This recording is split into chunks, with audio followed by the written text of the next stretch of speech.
Et si pendant un mois, on évitait les hypermarchés?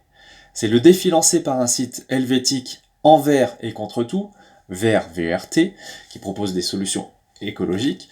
Merci la Suisse d'ailleurs. Moi je m'inscris complètement avec Equiliforce dans cette mouvance, avec le mouvement On est prêt, il est encore temps, les marches pour le climat.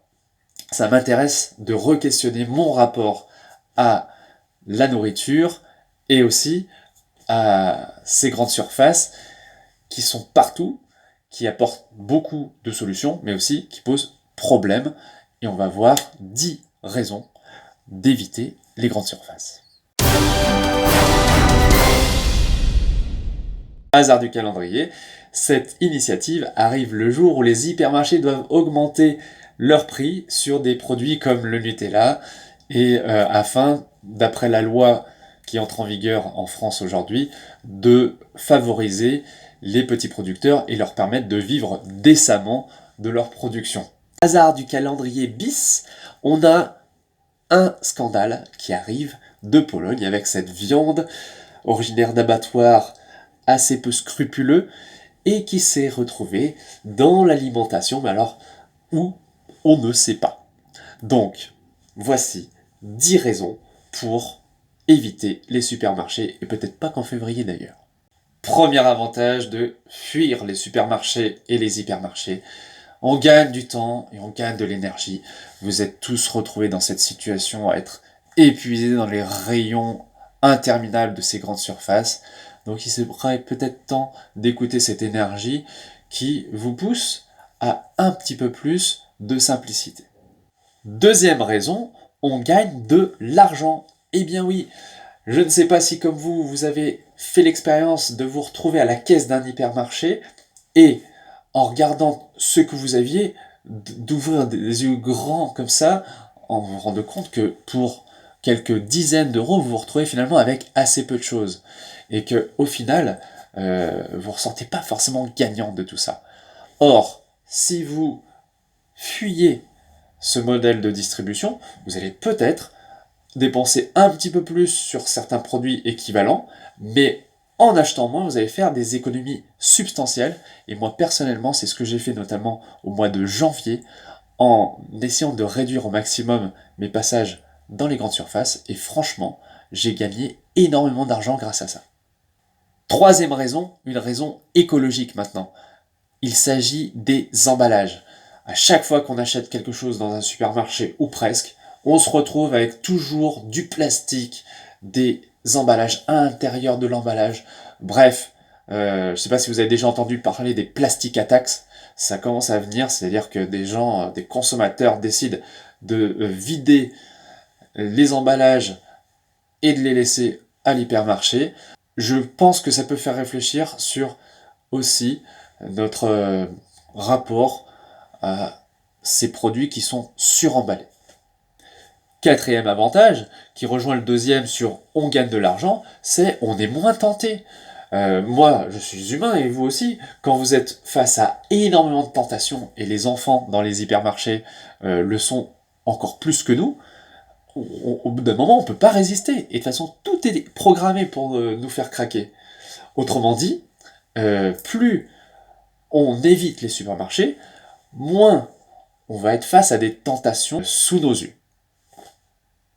Cinquièmement, on n'a plus besoin de sa voiture, puisque la plupart des hypermarchés sont ceinturés par un immense parking et en général sont situés en dehors des villes.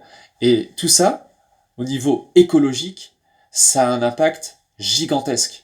Et quand on est dépendant du pétrole, quand on est dépendant de sa voiture, eh bien, on s'inscrit aussi dans un modèle qui va coûter cher à la planète et à soi-même.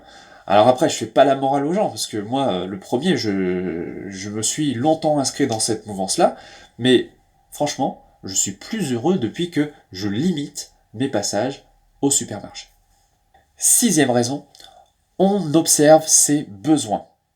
Je parlais des tentations tout à l'heure, et plus on se rend compte que, ah tiens, là on est tenté, plus on est capable d'être fort, d'être conscient que là, on n'est pas face à un vrai besoin, mais plus à une envie.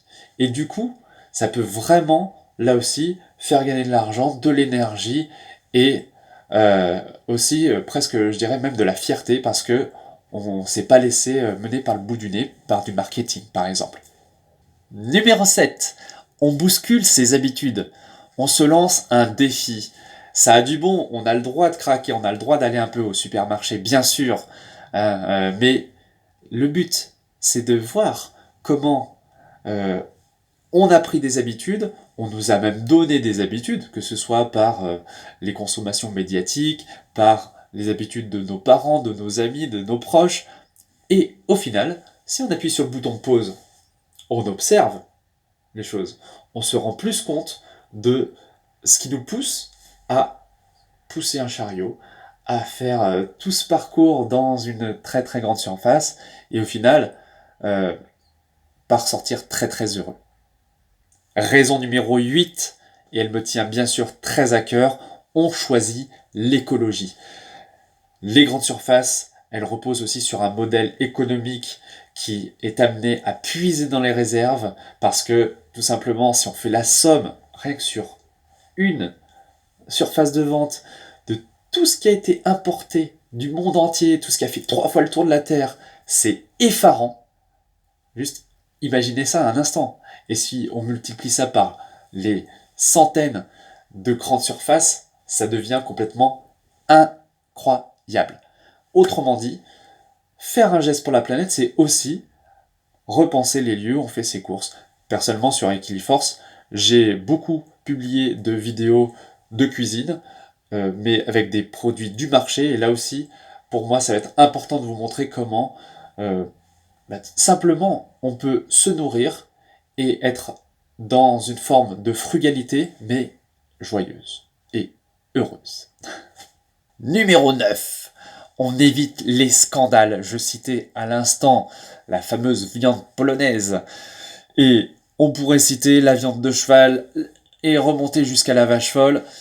Tous ces scandales montrent que on est face à d'énormes machines qui nous proposent des produits transformés, ultra transformés à tel point qu'on sait même plus d'où ça vient et que du coup, on n'a plus la main dessus et ça peut bêtisier. Et ça peut... Moi, je vais la laisser comme ça, c'est pas grave. Et ça peut complètement nous mettre en danger, un danger sanitaire, parce que, eh bien, on sait plus ce qu'on mange. Et franchement, c'est profondément révoltant. On se sent tellement dépendant de ces lieux de vente qu'au final, on a vraiment besoin quand même d'y aller. Mais je suis sûr qu'on est capable de faire des choix différents. Non ? Et enfin, 10e raison, on revient à l'essentiel. L'essentiel, c'est manger, dormir, se déplacer pour travailler, pour aller voir ses amis, vivre des moments, mais pas remplir un caddie de course. Alors, bien sûr, ça nécessite aussi une remise en question, ça change des habitudes, ça bouscule des schémas, et peut-être que certains seront révoltés en voyant la vidéo, mais moi, je cherche pas à donner de leçons, je cherche juste à montrer que d'autres voies sont possibles, et si on réfléchit bien, les supermarchés, on s'en passait avant. Et il a fallu un modèle de société qui s'est développé autour de ça, et il y a de nombreux pays dans le monde qui s'en passent aussi. Souvent, ils n'ont pas le même niveau de vie que nous, mais est-ce que nous sommes capables de changer, d'observer et de faire notre propre transition vers un monde un peu plus souhaitable, un peu plus vivable, un peu plus humain et écologique? Voilà. Ça va dans le sens de cette série On est prêt que j'ai faite, et la dernière fois j'avais publié une vidéo sur le film Après-demain de Cyril Dion, et pour moi c'est ça, et qui force aussi, c'est diffuser des idées pour oser changer ses habitudes, les expérimenter moi, pour vous en parler, et puis m'inspirer aussi de toutes ces personnes comme Envers et contre tout, Le Billet Vert, Max Bird, des gens qui nous sensibilisent, qui nous font réfléchir, avec qui on n'est pas forcément obligé d'être tout le temps d'accord, mais qui vraiment nous font avancer. Et c'est ce que je souhaite faire ici. En tout cas, j'espère que vous avez passé un bon mois de février. Il y aura beaucoup d'autres partages sur différents thèmes dans cette chaîne. Si vous voulez vous abonner, faites-le et ça sera avec plaisir que j'échangerai avec vous. Donc d'ici là, à très bientôt et bonne course.